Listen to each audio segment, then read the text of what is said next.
Bus antar kota antar provinsi sudah dilarang beroperasi di Terminal Lebak Bulus. Sebuah rambu dilarang masuk Terminal Lebak Bulus untuk bus akap juga sudah terpasang.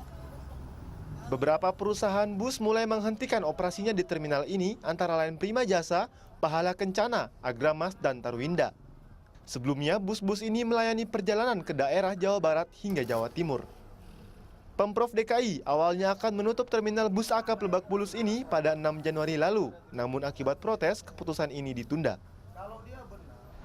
Dan kalau memang ada kebijakan, ya kita mohon secepatnya, jangan digantung seperti ini. Penumpang bus ini pun ragu karena ada penutupan isunya kan. Walaupun waktunya belum jelas. Lebih baik lagi kalau matikan cepat. Kita lebih senang kalau dimatikan sekaligus.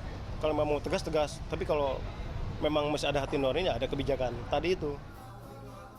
Penutupan terminal terbesar di Jakarta Selatan ini memunculkan pertanyaan dari sekitar 2.000 orang yang menggantungkan hidupnya di terminal ini.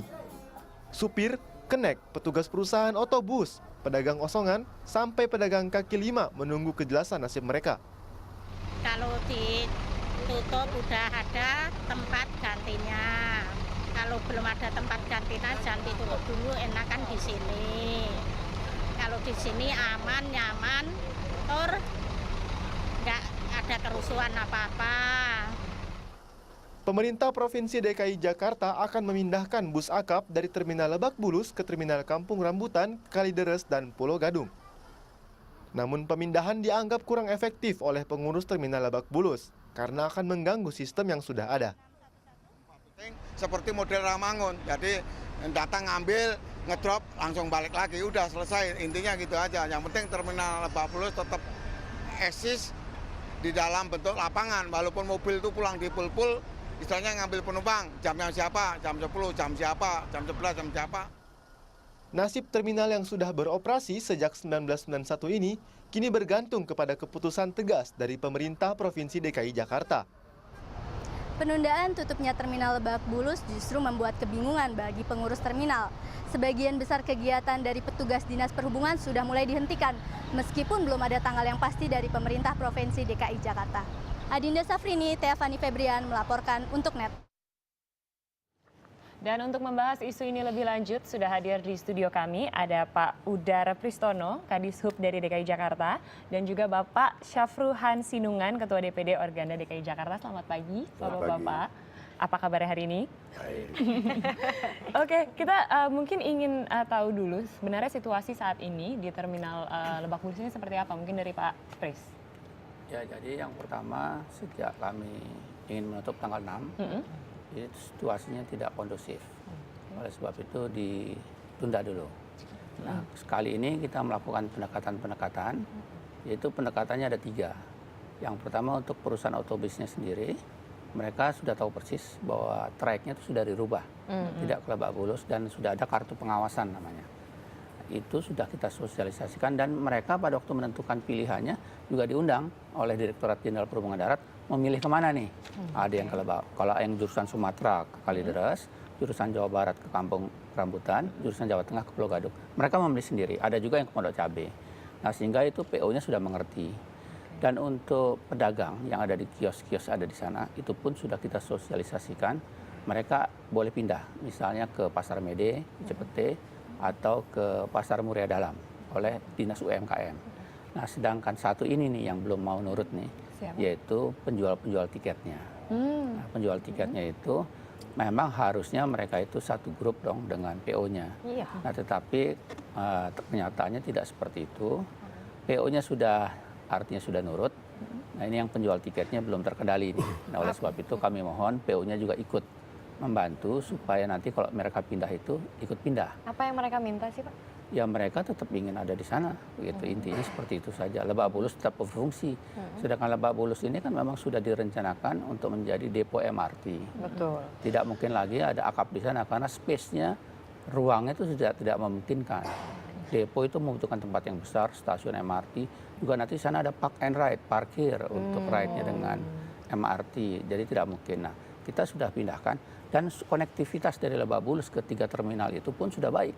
Bahkan Transjakarta pun akan ditambah busnya di sana. Jadi akhir bulan ini 15 bus gandeng itu akan ditambah dari yang sudah ada 40-an. Jadi sebetulnya konektivitasnya nggak ada masalah. Oleh sebab itu kami mohon ya mudah-mudahan ini dapat direalisasikan karena ini untuk kepentingan masyarakat juga. Kalau target MRT pengosongan kan itu lebih baik. kira-kira kapan Pak target bersih sudah? Ya tentunya kita akan secepatnya. Ya karena MRT ini adalah proyek G2G, government to government. Jadi time schedule-nya sudah ketat, sistem pendanaannya sudah tetap. Kalau ini terganggu waktu, ya semuanya akan terganggu. Gitu ya. Jadi selama ini dari 6 Januari harusnya sudah tertutup dan sampai sekarang masih Ya. luntang-lantung. Itu apakah ada efek Jadi untuk ke depan sebetulnya pembangunan? sudah ada progres yang cukup lumayan. Bahwa PO-PO itu 50% sudah mengalihkan busnya. Jadi sekarang yang ada di Terminal 50 itu ya sekitar 40%-an lah ya. Mudah-mudahan dalam waktu dekat kalau semua PO itu sudah mengalihkan ke terminal ini, automatically kan kosong terminal. Iya. Jadi penjual tiket ya mudah-mudahan mereka ikut Pindah PO-PO juga. di sana. Kalau Pak Syafruhan, pandangan Anda mengenai hal ini? Ya, jadi memang seperti apa yang disampaikan Pak Pris ya. Kita dari Organda mensupport proyek ini. Karena Jadi ini sebenarnya Organda itu nggak ada, maksudnya nggak ada yang menolak rencana kalau ini? kita Organda bersama pengusahanya nggak ada yang menolak. Memang Nggak ini ada ya?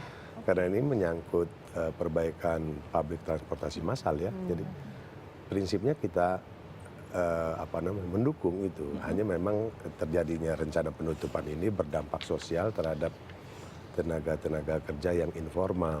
Jadi itu yang di bawah kebetulan di bawah koordinasi PO ya. Nah, makanya di kesempatan waktu saya sempat bicara sama Pak Pris, mestinya kita dorong juga PO-nya bersama-sama ini untuk memberikan solusi juga gitu. Jadi jangan mereka lepas tangan. Maksudnya? Karena memang ini ada satu organisasi di terminal yang sebenarnya tidak dalam struktur gitu ya. Jadi yang seperti Pak Pris bilang itu penjual tiket atau calo dan lain-lain lah itu ya.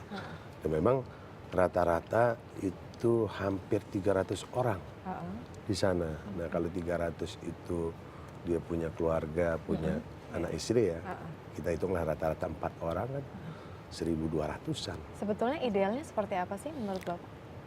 Idealnya sih sebenarnya kalau publik transportasi kita canggih, ini semuanya harus mengikuti perkembangan ya.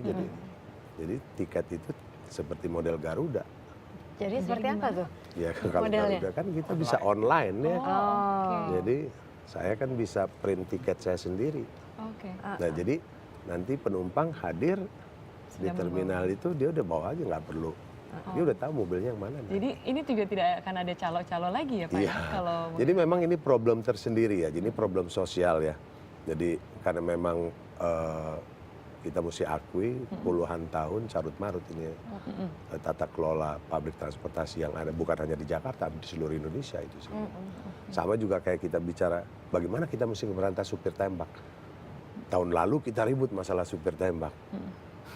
Mau dari mana mulainya kita beresin supir tembak? Ini jadi problem semua. Gitu. berarti Organda mengerti kalau misalnya memang harus ada pengorbanan-pengorbanan yang dilakukan memang untuk perbaikan dari angkutan. Oh iya, justru Organda mendukung perbaikan baik sarana dan prasarananya ya, semuanya karena ini program kita bersama.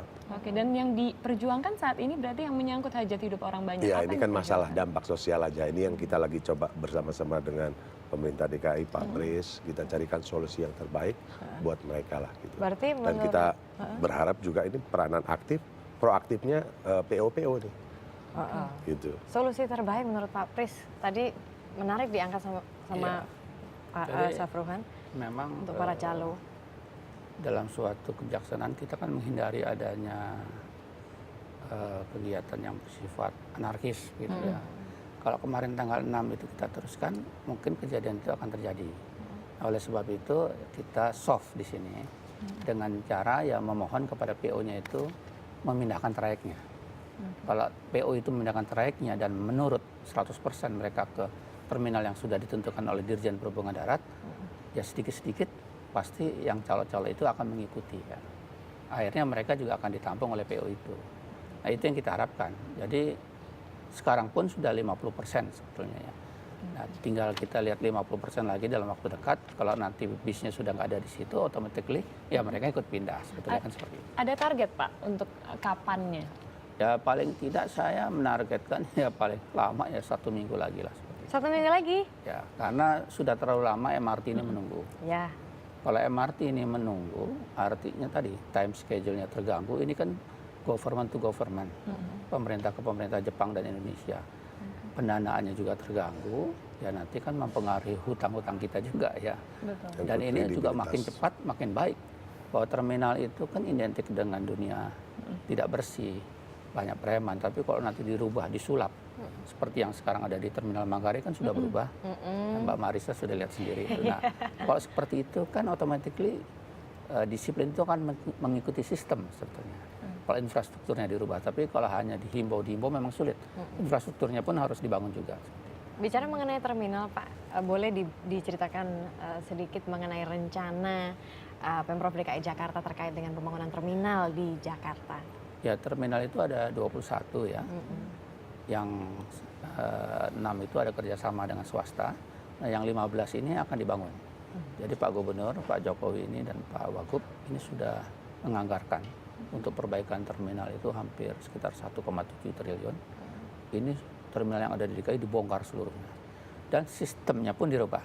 Yang tadinya satu bidang, bis dan pejalan kaki itu satu bidang, dirubah dengan sistem terpisah, mezanin namanya. Pejalannya di atas atau di bawah, mobilnya itu terpisah. Nah, sehingga ini akan mengurangi kecelakaan. Satu, kedua lebih tertib. Jadi masyarakat diajak tertib, membaca rambu petunjuk, mengikuti jalan dengan eskalator dan sebagainya. Sehingga mereka akan ditampung juga nanti di suatu tempat untuk pertemuannya. Di situ juga ada fasilitas pendukung. Yang mudah-mudahan seperti di Terminal Manggarai ini akan merubah juga kebiasaan buruk daripada warga Jakarta yang seenaknya karena sistemnya sudah diciptakan seperti itu. Betul. Nah, tinggal mereka mengikuti saja. Nah, ini 15 terminal seluruhnya akan dibongkar. Kalau kaitannya dengan MRT, Pak, ini kan Lebak Bulus istilahnya apa ya, ditutup untuk kepentingan MRT. Kira-kira akankah ada terminal-terminal lain yang ditutup untuk MRT? Jadi sementara hanya Lebak Bulus saja, tapi ada juga beberapa yang seperti stasiun Manggarai, Terminal Manggarai itu akan dihubungkan dengan stasiun kereta apinya, dengan jembatan. Jadi walaupun tidak dekat, tapi dengan jembatan itu kita hubungkan. Jadi mudah-mudahan dengan sistem yang demikian ini ada terjadi namanya TOD, Transit Oriented Development. Jadi artinya dalam satu tempat itu nanti kegiatan transfer, public transport menjadi satu. Ini akan lebih baik dibandingkan mereka harus berjalan jauh dan sebagainya. Titik-titik MRT nanti di mana saja sih, Pak? Kalau MRT itu kan kita buat dari Lebak Bulus sampai dengan Bundaran HI. Itu tahap 1. Tahap 2-nya dari Bundaran HI sampai dengan Kampung Bandan. Nah, nanti tahap 1 ini insya Allah akan selesai di tahun 2018. Nah, sebelum 2018 itu, yang tahap 2 pun sudah mulai diproses. Jadi akhirnya nanti dari Lebak Bulus sampai dengan Kampung Bandan, dan kita sedang merencanakan juga Barat Timur. Dari Cikarang sampai dengan Tangerang, Barat Timurnya seperti itu. Jadi nanti rutenya plus gitu ya. Jadi memang semuanya bisa dilewati. Dan ya, itu Pak? akan dibantu integrasinya dengan bus Transjakarta. Dan kembali lagi mungkin ke Terminal Lebak Bulus gitu Pak Syafruhan. Sebenarnya saat ini dari Organda sendiri sudah memberikan himbauan nggak, baik itu kepada PO dan orang-orang di Terminal Lebak Bulus? Sudah, jadi minggu yang lalu kita sudah undang mereka ke kantor DPD Organda di TBC Matupang sini. Jadi kita juga memberikan arahan lah ya. Memang ini tidak bisa tidak, kita harus backup program Pemda DKI ini karena ini menyangkut untuk ke depan. Dan tanggapan dari mereka sendiri? Prinsipnya sih mereka nggak ada masalah. Hanya mereka itu kan lokasi tempat tinggal mereka kan di sekitar Lebak Bulus. Jadi? Nah, kalau mereka misalnya pindah ke Kampung Rambutan, di sana itu sudah ada pengurus-pengurus bayangan juga dari PO-PO. Sehingga mereka tidak mungkin masuk. Itulah beberapa usulan mereka, kalau bisa mereka diberikan saran pindah terminal tersebut di wilayah Jakarta Selatan. Alternatifnya mungkin di Pondok Cabe itu, Cinangka ya, Ciputat itu ya. Nah, tapi ini kan semua tergantung PO. Ya kan? Rasanya dari Dirjen Perhubungan Darat, dari Dinas Perhubungan, Pak Pris juga memberi informasi tentang itu ya. Hanya memang inilah perubahan ini nggak gampang diterima. Iya. Karena memang kita juga sadar bahwa kehidupan mereka sehari-hari memang dari situ sumbernya. Menurut Bapak membutuhkan waktu berapa lama Pak kalau untuk membereskan ini semua dan sampai mungkin bisa menyamai target dari Pak Pris tadi 1 minggu? Bisa? Kalau target Pak Pris itu kan wajib dilaksanakan ya. Kalau ini kalau saya bicara tentang manusia, saya nggak berani prediksi. Berarti solusinya Karena menurut ini Bapak sensitif. apa? Nah inilah kita minta, tadi juga saya diskusi sama Pak Pris bahwa ini kita minta peran aktif dari PO untuk mengakomodir mereka gitu ya. Kalau tidak ya kan repot juga. Betul, karena kalau misalnya kita mikir secara logis saja Pak, misalnya mereka dulu kerja di Lebak Bulus, kemudian akan dipindah kemana tadi Pak? Di Kampung Rambutan, Di Pulau Kampung Gadung Rambutan, atau Kalideres Tapi gitu. sudah ada orang yang mengisi posisi itu, iya. jadinya gimana Nah, juga itu yang jadi gitu problem, kan? makanya kita ya sama-sama lah kita mesti cari jalan keluar karena ini Oke. merupakan tanggung jawab bersama ya. Jadi bukan hanya tanggung jawab Dinas Perhubungan. Sebab kalau kita balik lagi sebenarnya Dinas Perhubungan ini karena kedapatan ketempatan aja. Perizinannya itu kan dari Dirjen Perhubungan Darat. Iya, Iya kan? oke. Baik, Ya terima itu. kasih banyak Pak Syafruhan dan Iya. juga Pak Pris. Ini pokoknya intinya mereka satu kepala untuk sistem transportasi yang lebih baik gitu ya Shanas ya? Pastinya, kita juga nantinya pasti akan lebih enak jadi Iya. masyarakat kalau misalnya tinggal di kota yang sistem transportasinya ke kanan kiri gampang ya Mas? Iya, kanan kiri atas bawah. Atas bawah udah ada lift. Tapi kita akan ke informasi